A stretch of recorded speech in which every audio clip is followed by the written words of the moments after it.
I used to be a member of the EMC Greater Fellowship.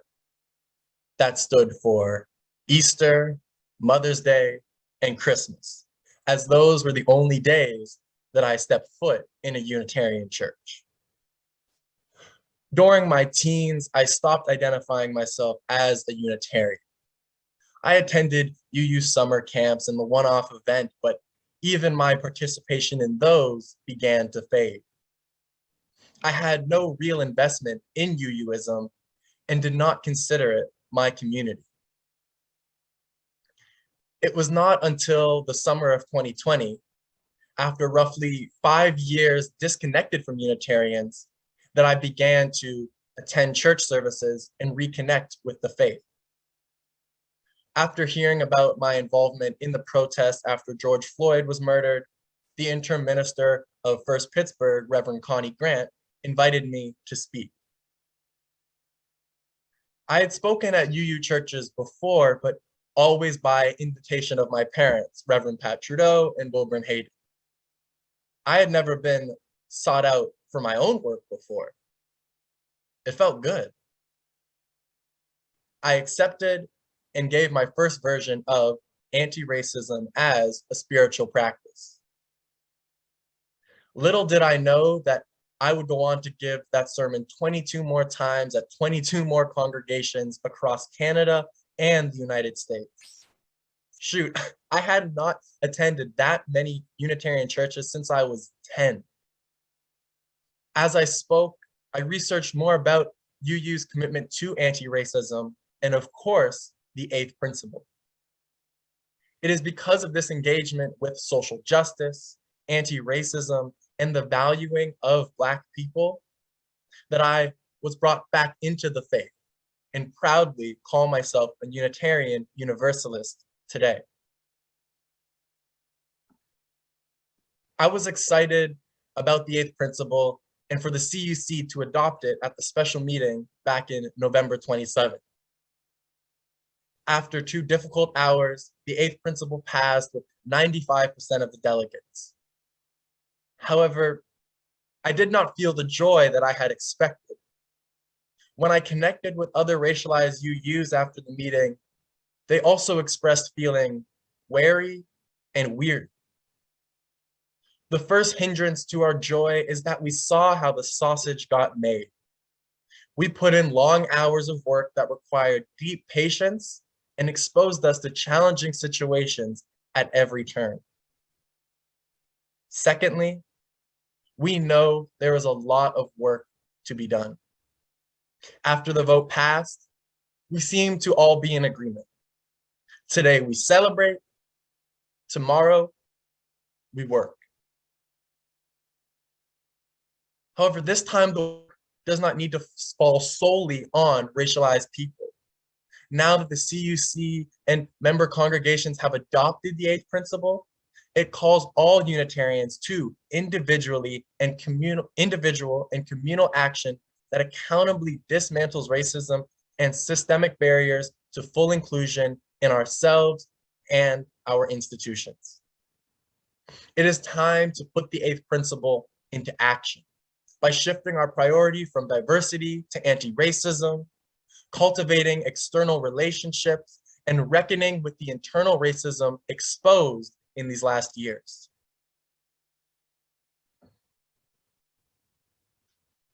Diversity to anti-racism. Like many liberal spaces, UU congregations are hyper-focused on diversity. A common question I got after my talk was, how do we attract more Black and racialized people? Often paired with, our congregation is predominantly older and white. What can we do? I appreciate these questions and recognize the difficulty many congregations face when trying to be diverse. The reality is, our congregations are predominantly white, and most are situated in predominantly white communities. It's important that we seek efforts to diversify our churches, but it is an almost impossible task for many congregations. To use the old idiom, you cannot get water from a stone.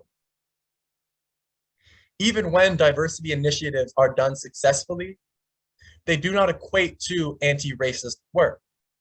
What good is seeking diversity if we do not support racialized folks and instead expose them to racism that has remained dormant in our congregations? I believe Canadian UU congregations could better use their resources to prioritize being anti-racist. This does not mean we ignore diversity, but recognize that with or without racialized people present, we should be dismantling racism in the larger community. In 2015, white anti-racism activist Chris Crass made the observation at the UUA General Assembly. The question for us as Unitarian Universalists is not how many people of color we can get into our pews, it's how much damage we can do to white supremacy, end quote. White supremacy was created by and is sustained by white people. Therefore, white people are obligated to dismantle it. In my former talk, I provided several anti-racist practices that can be done individually and as a congregation. As an individual, you can read Black anti-racist authors as well as resources developed by the CUC. Recognize and research terms and concepts like defund the police, indigenous land defense, and racial gaslighting. As a congregation, organize an anti-racist book club or attend workshops. Do the work on the back end so you are ready to do the work on the front end. My second practice is to support individuals and organizations leading the fight against racism and white supremacy. Prominent Black UU Ken Wiley argued, protests need food and water. Movements cost money, events need setup and takedown help, and meetings need physical spaces, end quote. During the protests, after the Attorney General decided to not indict the cops who killed Breonna Taylor, the First Unitarian Church of Louisville opened their doors to keep protesters safe from police after an imposed curfew. The church became a pivotal hub in the movement and was a saving grace for those who fought on the front lines. The church was criticized and under heavy surveillance constantly, but they kept providing support every night. I am sure that many congregants were uneasy about involving their church in the chaos and violence of the protest. But as one congregant professed, every time we give a bottle of water to someone, God is there. Every time we offer comfort, God is there, end quote. Individually, you can also donate to local grassroots organizations or funds supporting victims of racism. Toronto is full of great organizations doing good work. I personally donate to Not Another Black Life, Toronto Prisoners' Rights Project, and Toronto Indigenous Harm Reduction.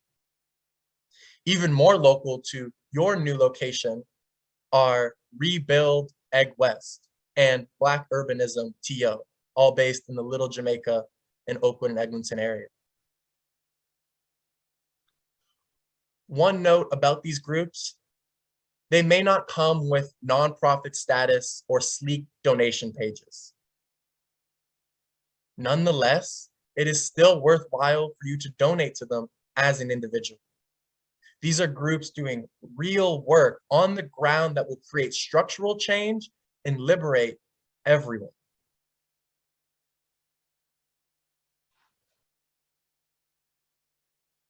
Building external relationships. The support that I just mentioned is harder, if not impossible, without engagement. UUs can put the eighth principle into action by engaging with individuals and groups external to ourselves. The reality is that organizationally, the denomination has lost its place in today's struggle for racial justice. It hurts me when I connect with activists and organizers in Toronto who have worked with the United Church or the Anglican Church, but don't even know what Unitarians are. There are many UUs and UU groups that are engaged, and I'm happy about that and very grateful for it. But much of our collective action has been unreliable and misplaced. While we sat and debated the eighth principle, Black youth were marching down Yonge Street. While we worried about procedure, Haudenosaunee land defenders set up 1492 land back lane to stop development on their land. Some congregations were wordsmithing, while unhoused people were being violently evicted from our parks. I value the discussion on the eighth principle and was pleased to be a part of it. It was a big step for Canadian UUs, and it did require discussion. However, we have fallen behind. Now that the eighth principle has passed, it is time to catch up. Unitarians, especially white Unitarians, who have not been involved in this new movement for racial justice, should approach their engagement as humble visitors. After attending the protest in Ferguson, following the murder of Mike Brown, interfaith pastor and civil rights activist, Reverend Osajifu Sekou, said in an interview, "The leadership that is emerging are the folks who have been in the street, who have been tear gassed. The leadership is Black, poor, queer, women. It presents in a different way." He continued, "I am not a leader in this movement. I am a follower. I take my orders from 23-year-old queer women." End quote. I am proud that UUs are leaders in movements for climate justice, LGBTQ rights, and the rights for folks living with disabilities, or have been involved in the civil rights movement. We need your experience, support, and presence. What we require now is that you let us lead in the fight for racial justice, that you trust us and our vision of a just world. UUs can learn about anti-racism work and be inspired by the tactics being used to dismantle racism by new activists. UUs are comfortable doing social justice work through charity, like food banks and sponsoring refugees. That work is good and meaningful, but let us do work that also proactively challenges the root of the problem and not just the symptoms. Paul Taylor, executive director of the Toronto nonprofit Food Share, said, "Charity will not end racism, colonialism, and white supremacy. These systems need to be actively dismantled." End quote. After the success of protests in the summer of 2020, activists have restructured their work to change policy through contacting officials, supporting progressive politics, educating the public through teach-ins, amplifying the lived experiences of marginalized people, and organizing alternatives to police. I don't expect our congregations to become little activist cells, nor should they be. What I would like to see is our congregations being more intentional and informed on the work we do, and more in line with today's movement for racial justice.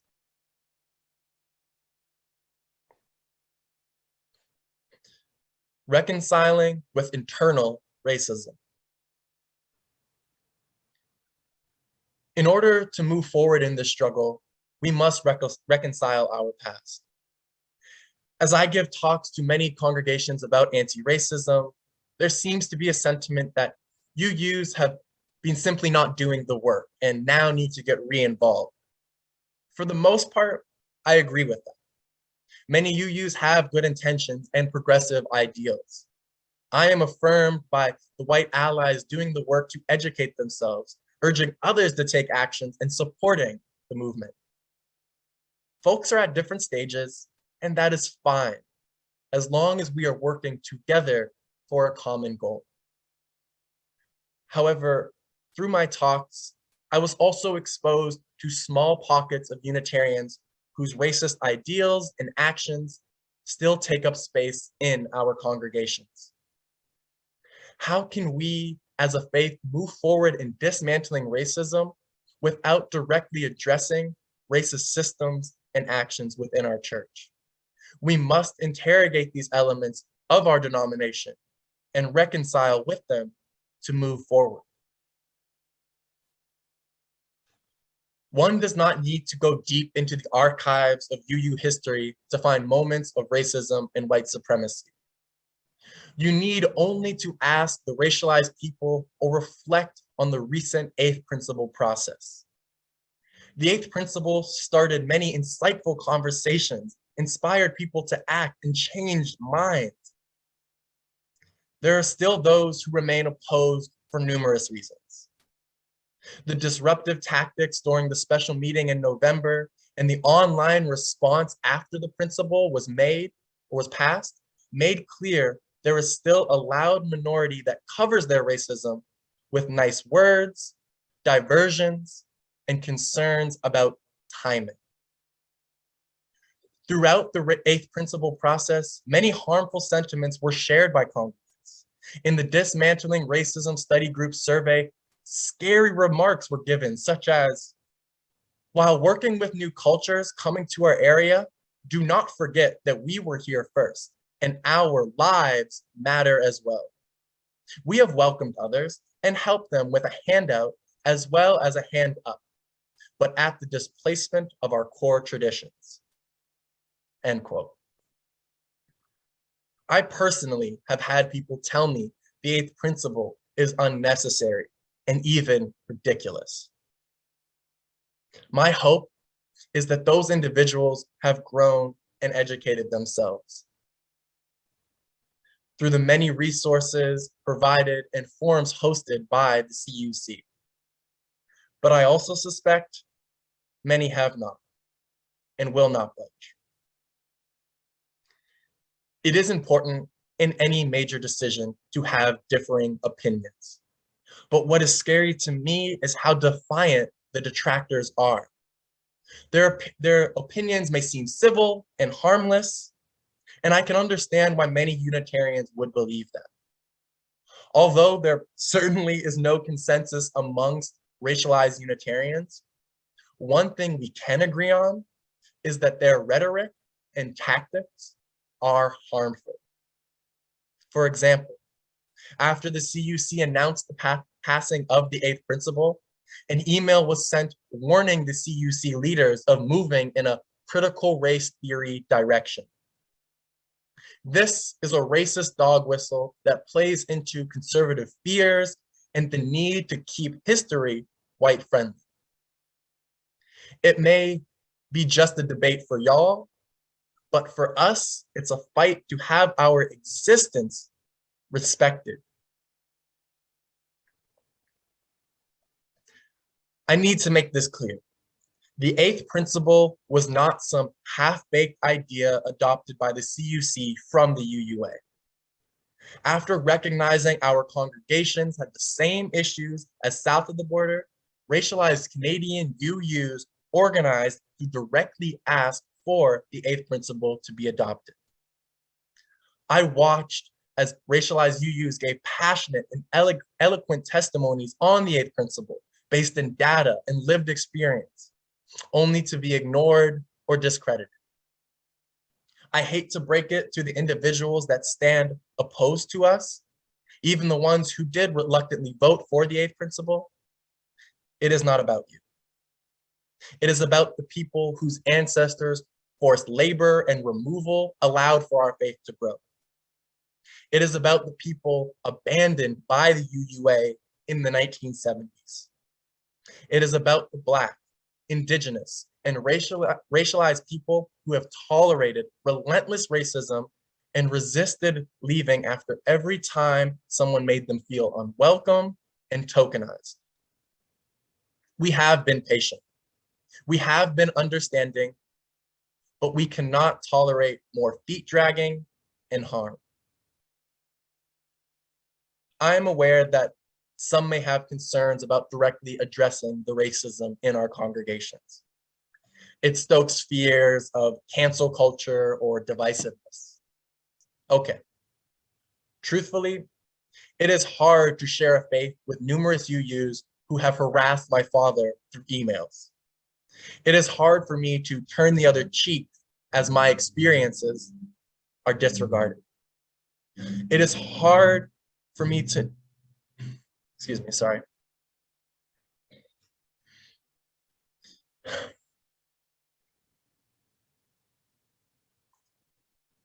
I know church to be a place to learn, grow, and heal. But that can't be at the expense of racialized people. Every incident is different and situated in a different context. It requires a gracious and nuanced approach, but it still needs to be addressed for what it is: racism. Only after we call a moment or action racist can we begin to assess and heal.